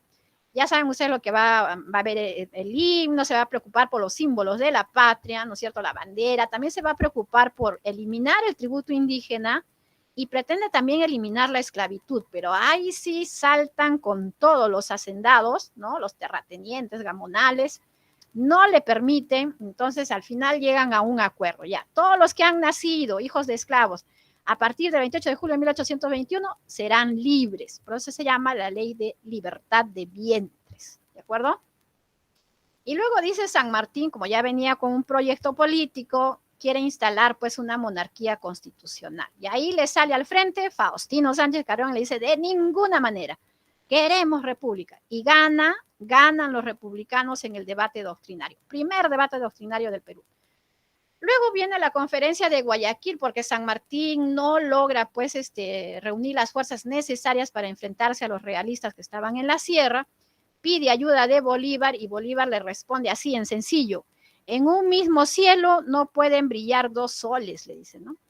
Ya, tú vas a estar a cargo, yo simplemente te voy a apoyar, no te quiero ni como sombra, le dice. Entonces a San Martín no le queda otra que retirarse y se va. Cuando se va a dejar al Congreso Constituyente ya elegido y el Congreso Constituyente va a tener como presidente a Francisco Javier de Luna Pizarro, que era un sacerdote, ¿de acuerdo? Este Congreso Constituyente va a decidir que la república es la forma de gobierno. Se decidió la república y además se comienza a hacer la primera constitución que se va a promulgar en 1823. Primera constitución, ¿ya? Ahora se va a elegir una junta gubernativa y en esa junta gubernativa va a estar presidida la junta gubernativa por José de la Mar, primer presidente del Perú, ¿ya?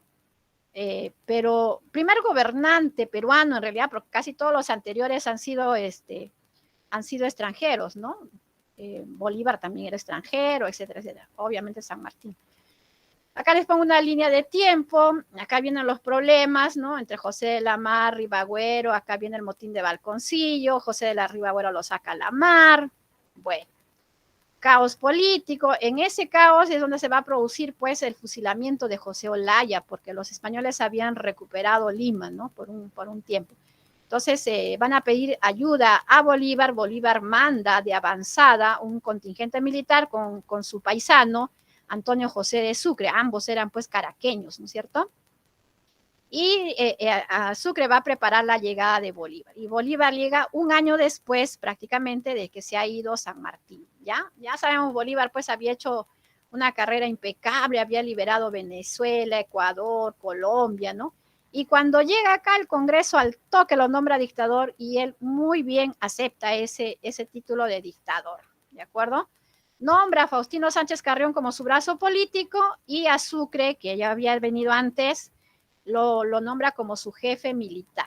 Y a estos dos presidentes que se peleaban acá en el Perú, uno se va exiliado, más vale aquí corrió que aquí murió, se fue a Ribagüero, y Torre Tagle sí murió. No lo mataron, dice que apareció muerto por una enfermedad, pues se refugió en el Real Felipe, no se saben cómo murió, pero murió, ¿no es cierto? Murió. Dicen de una enfermedad, será, pues será. La consolidación de la independencia se da con dos batallas, ya saben ustedes, con la batalla de Junín el 6 de agosto. Esta batalla, Bolívar se estaba dando cuenta que estaban perdiendo la batalla de Junín, ¿ya? Y ordena la retirada y él mismo se va, ¿no? Escapa. Pero Andrés de Rázuri, que no suena mucho en la historia, jóvenes, cuando somos un poco ingratos, Andrés Rázuri dice, no, podemos reagrupar, o sea, a lo Pachacute, ¿no? Podemos reagrupar las fuerzas y comienza pues a reagrupar las fuerzas y un batallón de los realistas, que es el batallón Húsares del Perú, cambia de bando y se pasa al lado patriota. Entonces, estas dos cosas van a generar que ganemos esta batalla. Fue crucial entonces la desobediencia de Rázuri y el paso de los húsares del Perú, que hoy en día pues en cada parada militar desfilan los húsares de Junín, se llaman ahora, ¿no? La siguiente batalla es la de Ayacucho, ¿ya? Dice que para el 8 de diciembre ya estaban listos, ya frente a frente para pelear, pero deciden no hacerlo porque son muy católicos y es el Día de la Virgen, ¿no es cierto?, el 8 de diciembre. Entonces, mejor al día siguiente, 9 de diciembre, se da la batalla. ganamos. Entonces, después de esta batalla, viene pues la firma de la capitulación de Ayacucho, con algunos puntos que no nos gustaron mucho, ¿no? Por ejemplo, que nosotros, siendo vencedores, nos íbamos a hacer cargo de la deuda. Cuando el protocolo de guerra dice, el país vencido se hace cargo de todos los gastos de la deuda, tanto los propios como del ejército vencedor, ¿de acuerdo? En este caso, nosotros fuimos los vencedores, sin embargo, nos hicimos cargo de toda la deuda. Así está estipulado en esta capitulación de Ayacucho. Y el otro punto que no nos gustó, además de pagarles todos los gastos de retorno a los españoles, ¿no?, era que se respetaría la propiedad privada de los españoles en la colonia, ¿de acuerdo?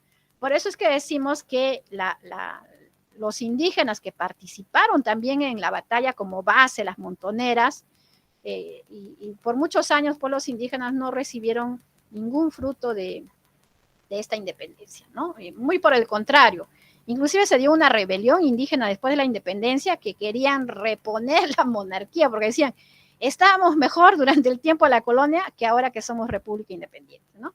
Porque todo lo mejor era para los criollos y para los indígenas no, que era la mayoría de la población, ¿no? La mayoría de la población era indígena. Bueno, Bolívar se queda en el Perú,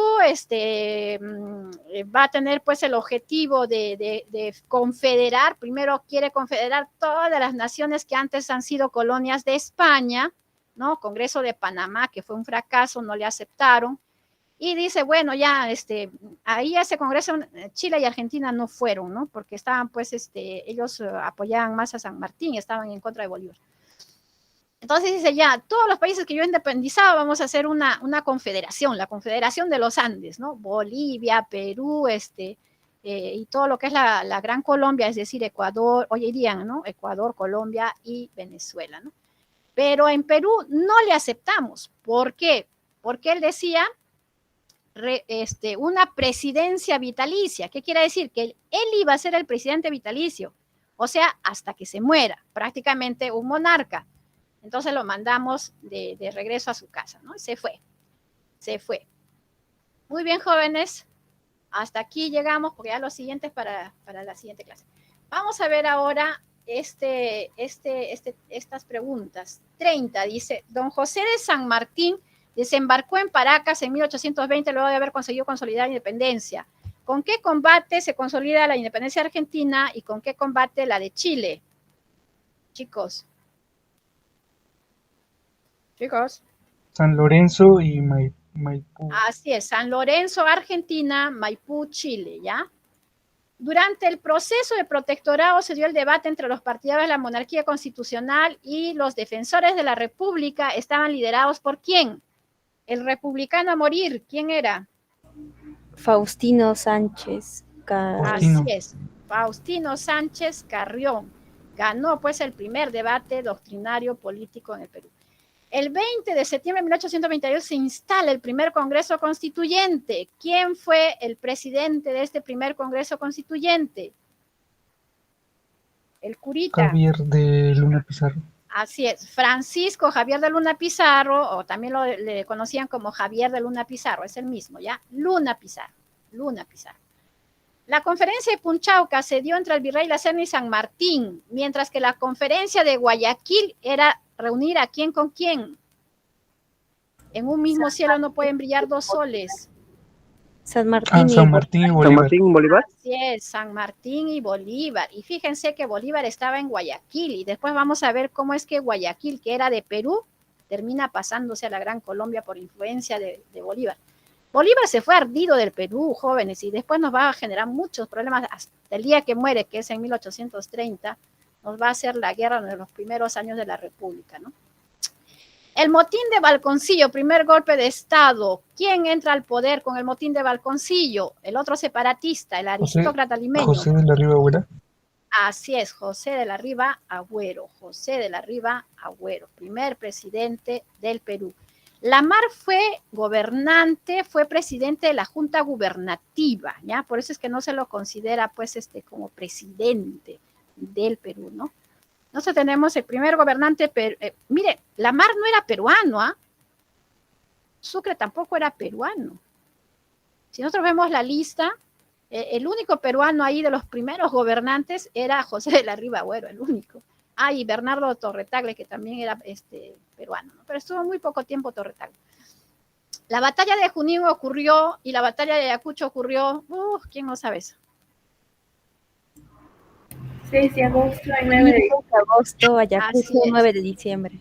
Así es, ¿no? Y la capitulación Profesora, se de la firmó mar, 2 días después. profesora, ¿de Dime, la mar hijo. de dónde era? La mar era ecuatoriano. La mar era ecuatoriano, no era peruano. La capitulación de Ayacucho se firmó el 11 de diciembre de 1824. Una de estas expresiones no corresponde. Y es esta de acá. Dice, las tierras de las grandes terratenientes van a pasar a las comunidades. Falso, porque ahí en la capitulación decía, la propiedad española será respetada. No se repartió nada.